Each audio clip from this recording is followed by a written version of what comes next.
Hello, lighting people. Can you feel the excitement in the air? LEDucation is now just 3 weeks away for the in-person event to take place at New York City's largest hotel on the corner of 53rd and 6th, the New York Hilton Midtown, where thousands of lighting people will convene to network with industry peers, to attend educational seminars, and to view new products from over 400 exhibitors from all across North America and the world. So we thought it would be a good time to get a preview from the two co-chairs of LEDucation. We have with us today Burt Grant from Metro Area Sales, and we also have Jamie Eck from ORA Lighting and Controls, a diversified company. Burt, Jamie, so glad you both are here. Burt, let's start with you. When we look at the numbers, the pre-registrations, and also where these people are coming from, what do you anticipate this show looking like this year? Well, last year's show, we had approximately 8,000 people. This year, we're anticipating much, much more than that, because there is no light fair in 2024. So I think everybody who planned to go to light fair said, ooh, there's no light, better go to LEDucation. So we're anticipating that we're going to get at least 10,000 or more people at the show this year. And presently we have about 5,500 pre-registered, and that usually picks up in the last 2-3 weeks before the show. So when you compare that 5,500 to say, 3 weeks out for the last iteration in 23, is that ahead of pace from last year? I don't have last year's records with me, but okay. I'm going to go under the assumption that we're going to be way ahead of last year. And in the recent years, Burt, we've seen more and more people attend from outside the Northeast corridor. Are you seeing more registrations from different time zones and different places? Not just that. I've talked to a number of my factories from around the country, and they tell me there's a buzz pretty much everywhere. And their representatives are planning to come to the show from all over the country, and the representatives are bringing customers from all over the country. So I was talking to someone from Florida today, a manufacturer, who told me that everybody he talks to is talking about the show, that it's a must-see show. Burt, I spend my days and nights talking to lighting people, and it's the same thing. Everyone's talking about LEDucation, and I also sense a lot of people scoped it out. So say like a lighting agent from Oregon who'd never attended LEDucation either in 22, 23, scoped it out, and now they're coming, bringing more people with them, whether they be coworkers or customers. So yes, let's brace ourselves for a big event. And Jamie, you've been involved with LEDucation. You're a longtime New York lighting person, and you volunteered with LEDucation for many years, but now as the co-chair, curious to know from your perspectives, you get into the nitty gritty when you start, being part of the leadership team. Have you discovered anything that average lighting people might not fully know or appreciate about LEDucation? Yeah. So what I would say is that, it's the attention to detail and every single interaction that we have, whether it's through Connexus, who runs our show, the hotel, the DLF board, ourselves, we have our own committee that works under the DLF board. And, every decision from the large, which we can get into in a little bit, which is the addition of another room. But, we're going to have bars out there. We usually had a lighted up party where everybody went to one room and they would socialize for a little bit. Now, because of the space and where we are with everybody, they're going to have a bar set up outside of each area. We had to figure out how to do something, along those lines.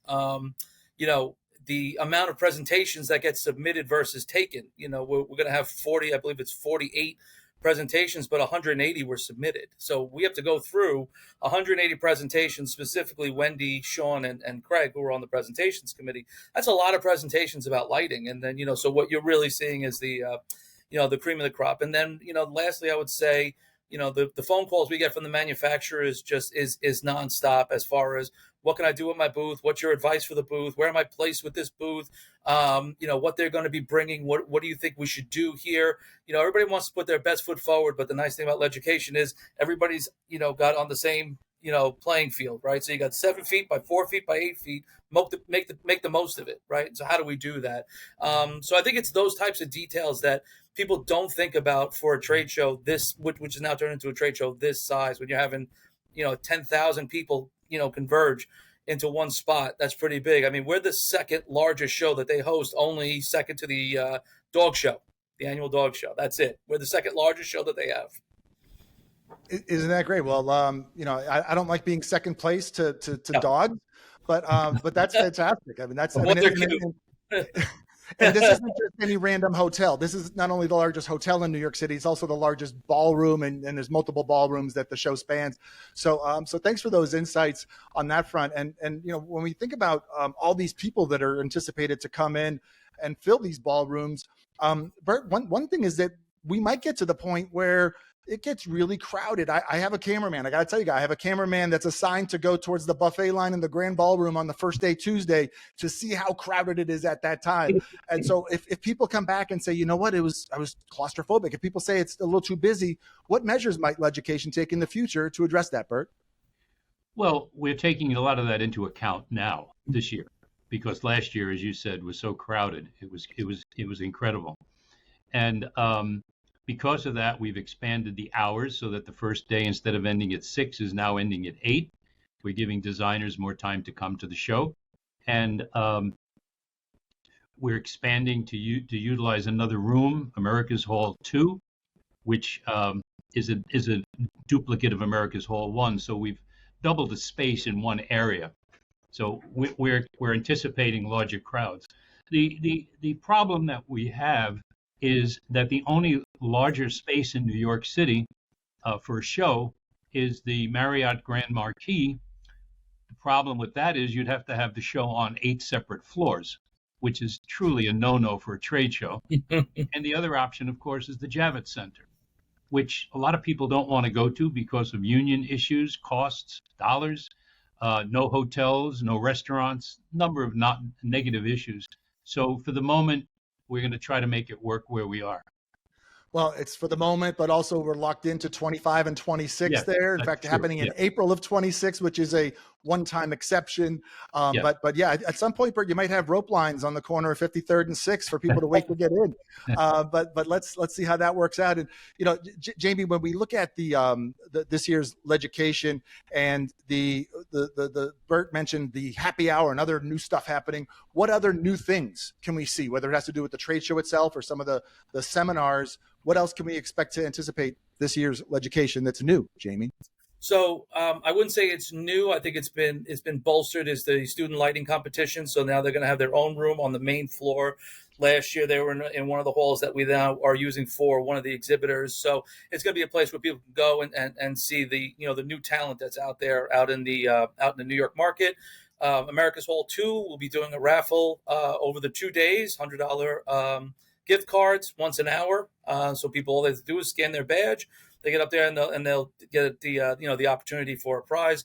2 days of virtual, as Burt was saying. So we've added onto the virtual there 2 full days of virtual of in-person presentations, I should say. And I would say that other than that, I'd say the only other new thing is, to Burt's point, adding that extra hour is what made us move the party or the social aspect of what we wanted Light It Up to be. So it's sort of like was this whole convergence of, we have so many people that you go to the Light It Up party, you're lucky if you get one drink in an hour because there's just everybody going into one room.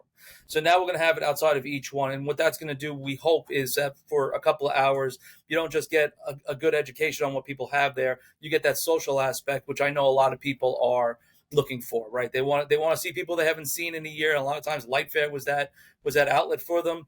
And and then also, I'd be remiss if I didn't say, we still have the platinum sponsors. We have 7 of them this year, which is large.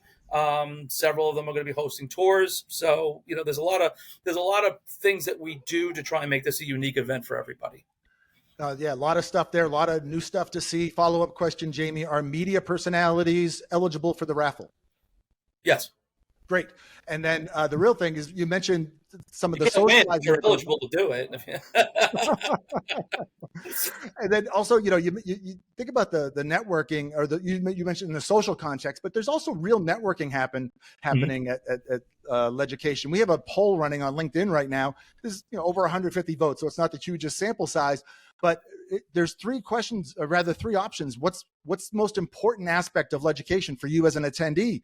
And all 3 of these things are great. There's the opportunity to explore new products, the opportunity to attend educational seminars, but running away with it with over 2/3 of the vote so far is the opportunity to network with industry peers. And it's not just about homecoming reunion weekend feel. It's also the opportunity to make new connections or reinforce existing connections in the context of lighting business, which is fantastic. So, and I just wanted to add one thing that also is new for this year is Get a Grip will be there for 2.5 days. They're going to be setting up in the Grand Ballroom and their podcast will be running for 2 days with a live stream as well. So people will be able to stop by and say hello and, get a shout out. And, this way the industry can see, like you said about that Oregon rep that we talked about earlier, they'll actually see the live stream and say, wow, this wasn't just one picture of a lot of people in one room. It'll be a full day of seeing how much interaction is occurring there. So having them, that was something that we had planned in 2020 that obviously got stopped because of the pandemic.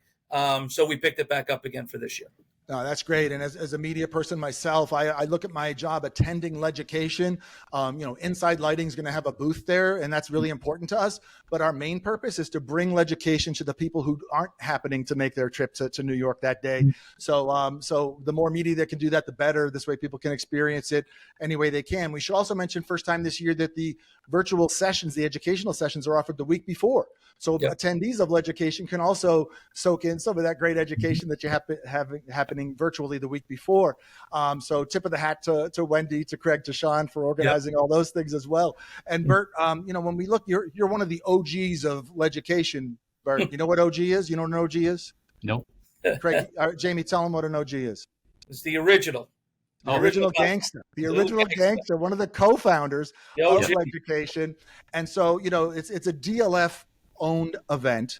Yes. It has a ton of expenses. If you've ever rented a conference room at any hotel room in any city in America, you know how expensive like a bottle of soda can be. So imagine the scale of this event. But Burt, with all that money going in and out, there's got to be some decent profit that goes to DLF. So where does all the money go? Well, you have to understand that the DLF is a not-for-profit organization. So anything that we bring in goes right back into the lighting industry. We provide grants to some of the local colleges, New York Institute, New York Fashion Institute of Technology, Parsons Institute, and who's the third one? There's three of them. New York School of Interior Design. And we donate money to them, to their lighting programs. We donate money for student awards. And we also donate a large amount of money to the Knuckles Fund, which through the Knuckles Fund, colleges and universities around the country are also funded. So between that and the DLF also gives some student awards to help with students, the money goes right back into the industry. That's fantastic. And anyone who's ever been involved in specification sales or any specification related meetings in New York knows that there's a lot of alumni from those educational institutions that you mentioned that find their way at lighting design firms and other New York lighting businesses. So it's fantastic that it's a way for DLF to reinvest in the future and present of our industry. And that's a good answer. So guys, we got to wrap this up, but I just have one last question. And, we were talking about all the people earlier, and Burt, at the beginning of this discussion, you had estimated a nice round number that you're expecting over 10,000 people to attend. That is a nice round number, Burt, but let's pretend like you're betting a month's income on being accurate with your prediction within 100, plus or minus 100. What number do you predict, Burt, will attend LEDucation in 2024? I'm going to stick with that 10,000. 10,000 even. Well, all right. 10,001. I mean, well, that's okay. So that's your baseline. You're saying, okay, plus or minus 100, you get a month's income if you're right. That's a good number. Jamie, all right, question to you. Are you taking the over or under on the 10,000? That's easy. It's the over. Oh, he's taking the easy over on that. Okay, so people are coming. I'm telling you. Excellent. I don't know if this is available on DraftKings yet, but I look forward to seeing the two of you and 999,098 other people or more at LEDucation in 3 weeks. Burt, Jamie, thank you so much for joining us. Have a great show and good luck in the last 3 weeks as you make the final sprint with all those details. Appreciate you doing this, Burt. We'll see you there, Burt. We'll see you at the show if we can get through the crowds to your booth. That's great. And Jamie, we'll look forward to seeing you in New York as well. Great. It was a pleasure, Al. Thank you very much. And by the way, that's the first time my company has been introduced under the Diversified banner. That was just announced here an hour ago. That's a scoop, my friend. Scoop. Literally. We got it. That's the first time. Good for you. Well, congratulations, and we'll see you both there. Take care, guys. All right. Take care. Bye.